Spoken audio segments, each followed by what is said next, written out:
thrilled to have our very first show for Lauren Minton. Many of you know her. She lived here decades ago, graduated from Portland State University, has been living in Santa Fe for many years now, and a fabulous mix of Lauren's paintings and Carol James from Houston. This is our 11th show together. She's the artist that I worked with longer than anybody else. I met her when I was in college. So that's my introduction. I'll turn it over to Lauren. This will be brief, you know. It'll be brief. Yeah, you'll have time for questions. Let's just move to questions. Yeah. Okay. It's great. Thank you. Hello, everybody. It's kind of nerve-wracking. I see faces I haven't seen in a very long time. Thank you for being here. Thank you, Charles, for hosting this. My name is Lauren Montcalm. And this is my show called A Flash of Beauty. And A Flash of Beauty is about my investigation into spirituality as something that is grounded and something that is real and something that's very fleeting. I believe that beauty has an intelligence all its own, and that it's beyond the aesthetics. It's something that speaks to the soul. My paintings are about working to enter presence in the liminal spaces that are between dimensions. I am rooted in the idea of sense of place, which I lived in Portland, Oregon for 20 years. I got my MFA here. I showed at Froelick Gallery for quite a few years. I see students that are here today that I taught at PCC and PSU and the University of Portland as an adjunct professor. And my early roots of being in Portland was a lot about being inspired by the misty landscape, the sense of atmosphere, and then in 2012, I moved to Santa Fe, New Mexico, where it's very different contrast. It's about the vast skies.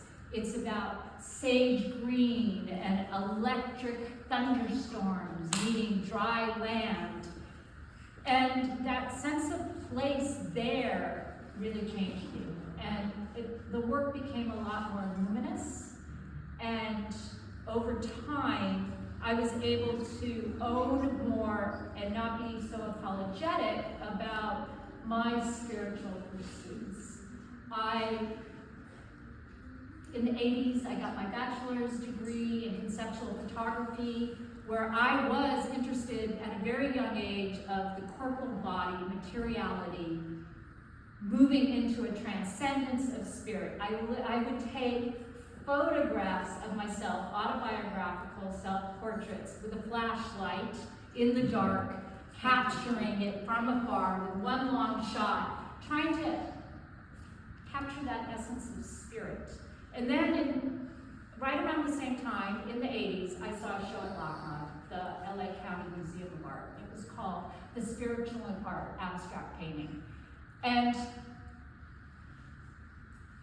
Mondrian was in it, Malevich was in it, Agnes Pelton, Hema Off Klimt was in that show, as well as Kandinsky. And I was just moved and given this sort of permission slip artistically that the exploration of spirituality was noble and it was okay to do. It was sort of lost for a time, I feel, but it's been sort of my mission statement because of my love of metaphysics. And there was something else. I'm off point. I just want to say one more thing. Maybe not. It's a sense of, see, here I am, slow down.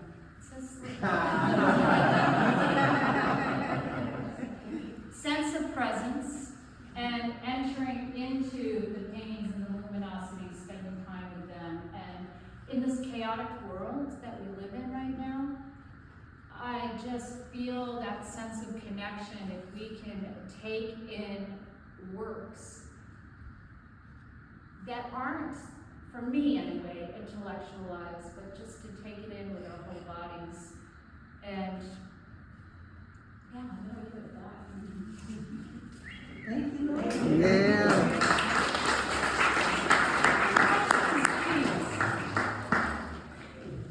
Questions? Yes. Do you feel like your spirituality or spiritual pursuit so far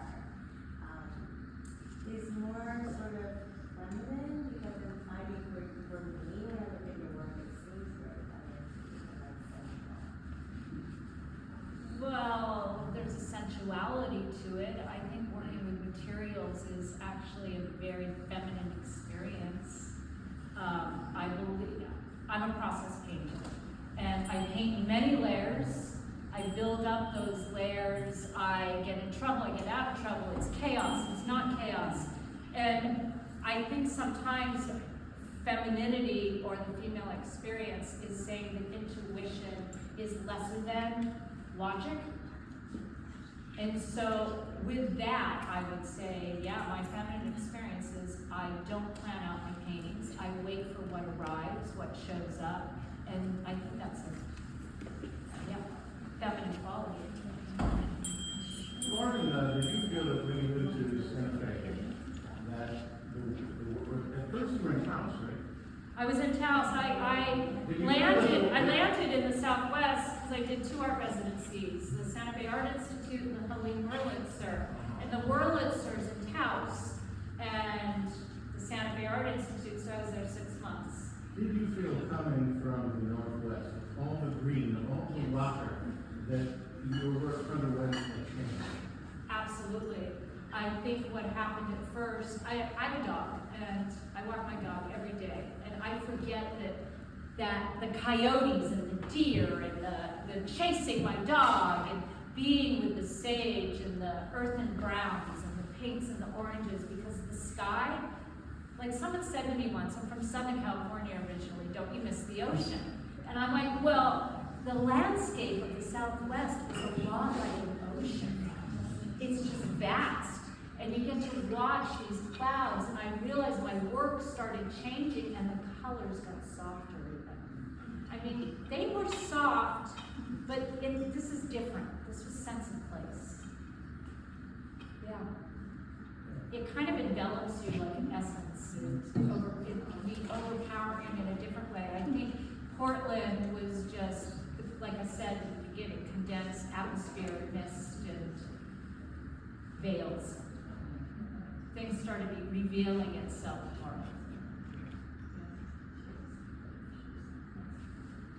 Jennifer.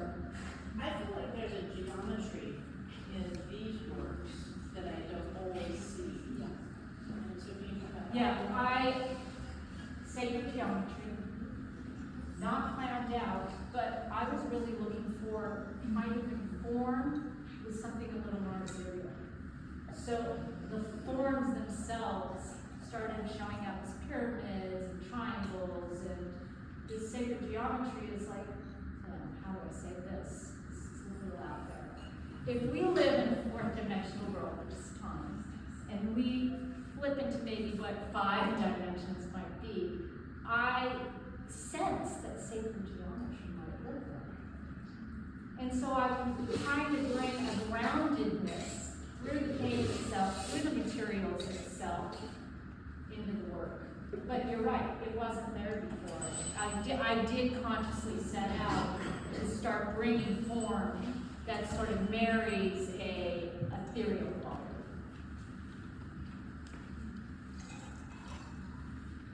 In the different environment, the contrast between the Pacific Northwest and the Southwest, how is does the sky influence you, the nighttime Absolutely. sky? The nighttime sky. Absolutely. Knowing what an astrologer you are. And I see I have a love of that. some hints of like constellations and such in your work. Yeah. Do you engage with the night sky a lot? I engage with the night sky, and so it might happen without planning it out. It's more of that intuition. If I'm looking at constellations, I don't say to myself, oh, I'm going to go over here and paint this constellation. It's just kind of, it's almost like conduiting. You know, the paintings are painting themselves, and what do they mean? Someone else can maybe interpret it, but the love of that order or that structure that's playing with the land and the sky, and you know, it's like as above, so below, and here we are in the middle. Yeah.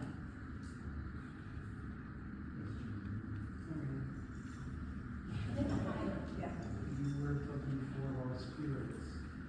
Have you ever seen one before one? Well, that is a big part of my work, and one reason is, we're all friends here now. What was the question? He was asking me if I see or work with the idea of spirits. And since I was very young, I dream people after they pass before I know they pass. So vessels often show up in my work, and I think that's the conduit from one dimension to another. So here we are in the middle. I'm super interested in what is that? Where do we go? And if I'm painting, spirits. I mean, this one's called Duende, and Duende is a spirit, but it's also in folklore or Spanish poet Lorca, it's flamenco dancing, like where's that passion? But it's also like elf-like spirits. Why do you ask?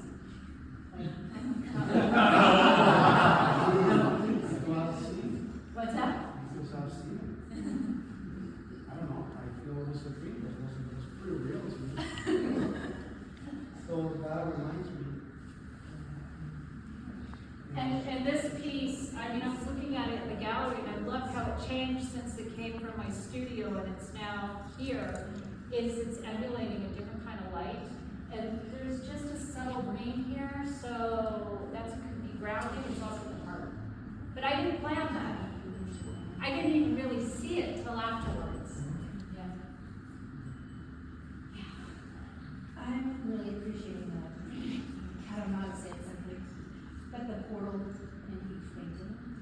And the balance between the structural masculine and the soft feminine gives you a lot, at least for me, a lot of pause around, is it the structure that's the portal and the softness that's the portal? It's both. Right, and what's coming through, because it's both ways, and both things are moving at the same time. So it's really interesting to watch that in every painting in some way. I like that the colors really invite that. Yeah, I'm striving for, and sometimes it's hit and miss, but what is that translucency that opens up to move through that? And I think color has vibration. You know, we have energy centers, red, orange, yellow, green, blue, indigo, and violet. And those energy centers, we can look at it from a psychological perspective of what those colors mean, and a spiritual perspective. And I've done a portal series before of all those colors. Well, I'm not sure if you want everything. You're seeing, really? Yeah. Wow. Yeah. Yep. How about, we transition now? Yeah. And, Thank you. please, we're here till 7. So, yeah. So,